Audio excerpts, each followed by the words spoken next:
Welcome to the Internet Society Nigerian chapter Fireside chat on universal acceptance. I am Adebumi Adeola Kimbo, Chief Media Anchor for DNS Africa Media and Communications. I'll be your moderator for the Fireside chat. I have with me the indefatigable, distinguished Vice President of the chapter of the Internet Society Nigeria, Engineer Kunle Olorundare. You are welcome to introduce yourself. All right, thank you very much, Mr. Moderator. It's my pleasure to be here, and my name is Engineer Kunle Olorundare, and I'm the Vice President of Internet Society here in Nigeria, and I'm excited to be on this Fireside chat, which of course is in commemoration of Universal Acceptance Day, which is going to be celebrated tomorrow. Thank you. Okay, so moving forward, let's go into the business of the day. What is universal acceptance? All right. Universal acceptance, popularly shortened to be UA, is the concept of removing all technical barriers that might hinder a user from accessing any name in any TLD. TLD simply means top-level domain from any web browser, email, or other internet application on any computer or even electronic device. Okay, why is it important? Why is it important? You see, the internet is now critical to the way we live our lives, and you will agree with me that everybody uses the internet, and everyone should be able to freely use it without any technical barrier being in the way. So I think this is why it is important. Okay, so can you expatiate further? What is a TLD? All right.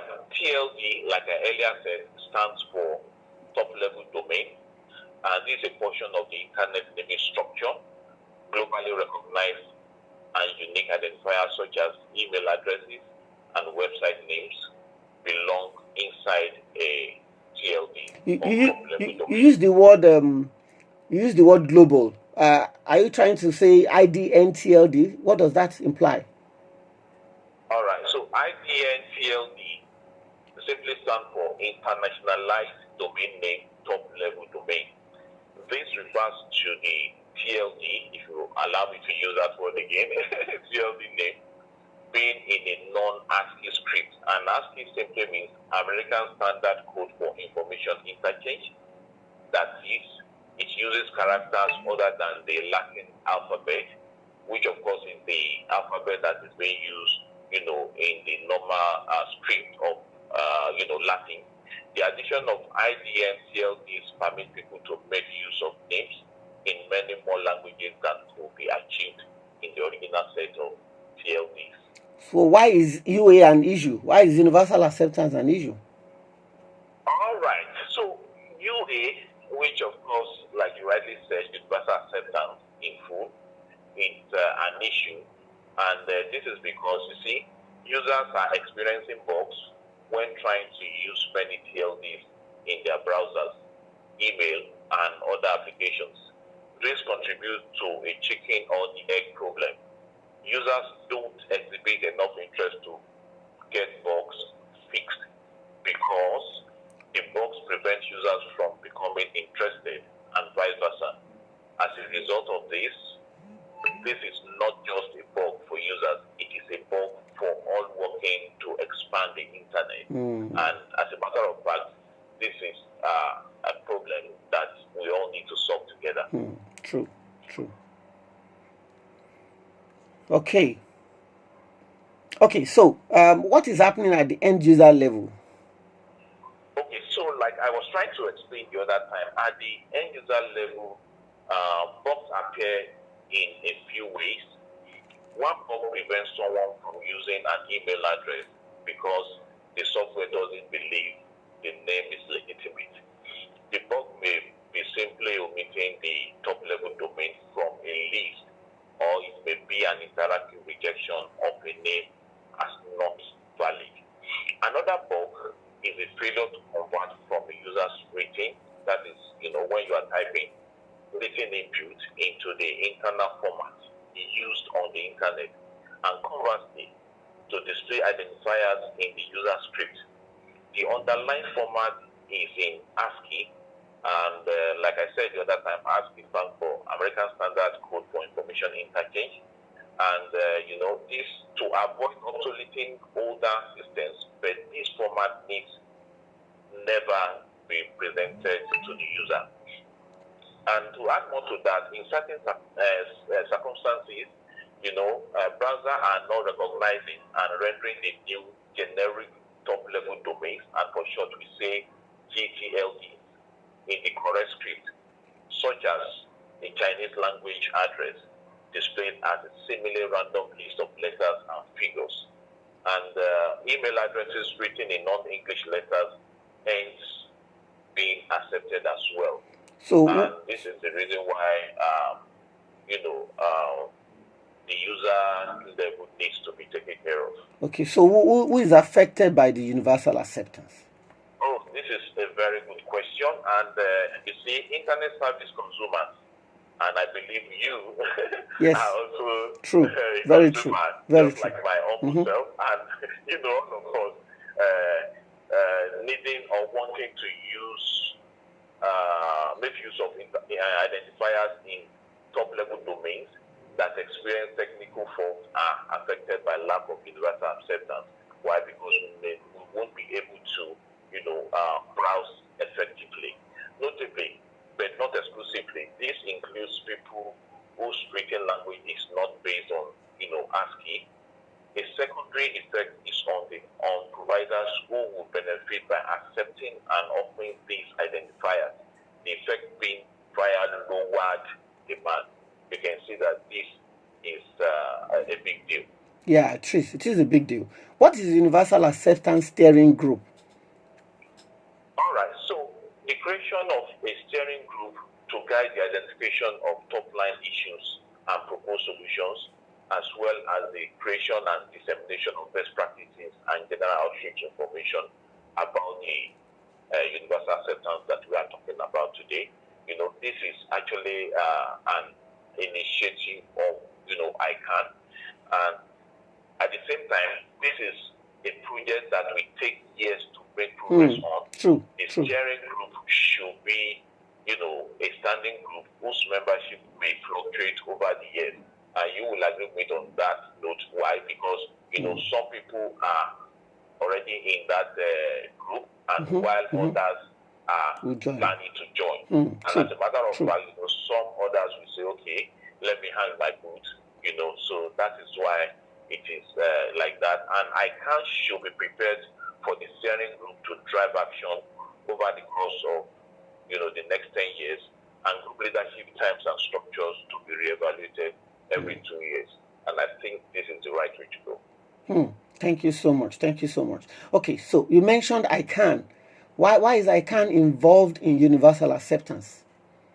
All right, so the community ICANN serves, right, has goals of achieving a means to have unique identifiers, support the real-world communications of the global population.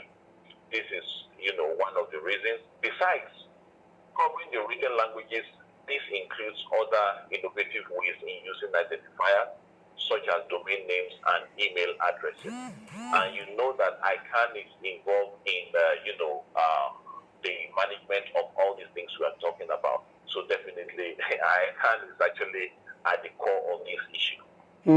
ICANN. So, with this information, what do you think ICANN is expecting to happen?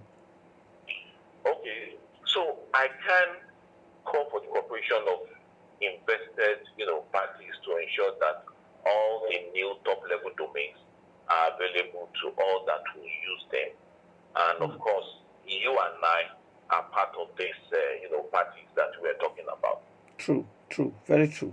So what is ICANN's role in the Universal Acceptance Steering Group? What is ICANN's role?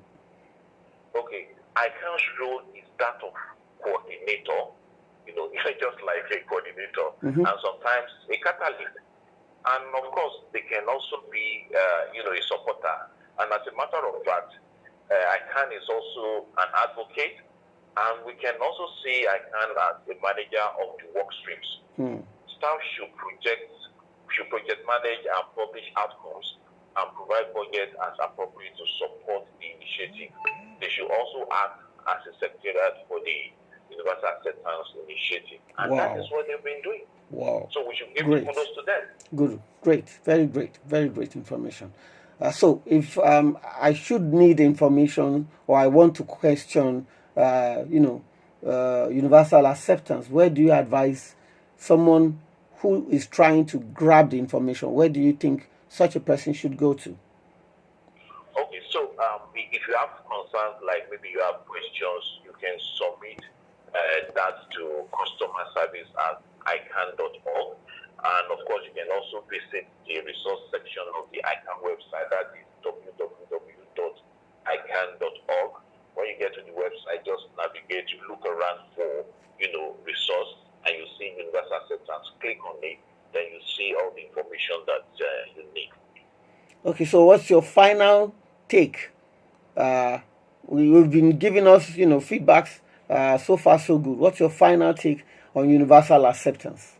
All right, so my final take on universal acceptance is that I think this is a task that must be done, and I think all hands should be on deck while we ensure that all, domain names are universally accepted, even on the internet, so that I can communicate with somebody in, Saudi Arabia, and of course, maybe somebody in China.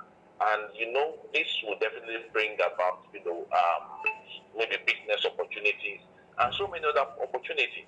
So I think all hands should be on deck so that we can achieve universal acceptance.